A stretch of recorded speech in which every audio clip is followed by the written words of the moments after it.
Hi crafty friends, look at these new bandanas from Dollar Tree. There's 2 in this pack and I just love these. So I grabbed out some yellow fabric that I've had for a while. It's just a scrap.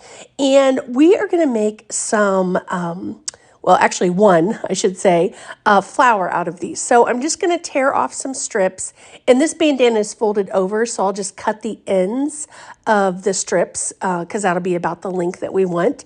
And then I'm using, you can see some little shower curtain hooks. No, that wouldn't be a hook. That would be a round, shower curtain round. Oh man, I know there's a technical term. Okay, anyways, so I'm just going to start going all the way around this now. I almost used 3/4 of this bandana just by cutting more strips just to get it filled in because I wanted it to, I really kind of kept pushing the fabric back so it would be really nice and full. So I'm going to take this old cereal box and I just traced the shape there, and we are going to use this for the center.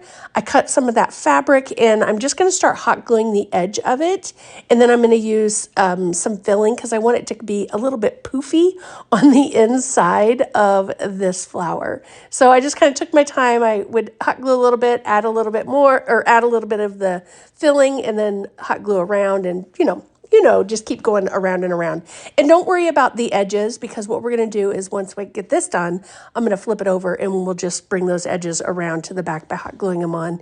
And this is going to be on the back side of the flower, so we won't see any of the edges or anything like that. Now, I guess you could put it on the front, but I don't know. I just didn't like how that looked. All right, so I set that aside, and then I've got this frame from Dollar Tree. I love that it has the edges on it, but I'm going to take those off because then I'm going to use these wood shims for the background, and then we will put those edges back on there. So I just kind of traced the edges on to the board so that way I knew where these needed to sit. And then I would start with the thicker side down to the thin side, because then we will have to trim that off. So I just would trim that off with my box cutter and just went all the way around the board. Now it's a little bit wider, so the 2 sides, the longer sides, kind of hang over a little bit more, but that's okay. We're gonna paint this up, and we're gonna kind of just do a color wash on it, and then we'll do a little bit of, antiquing, because you guys know I love that. But here's where I'm just going to put a little bit of chalk paint in here and add a little bit of water and just kind of make it into more of a wash rather than paint.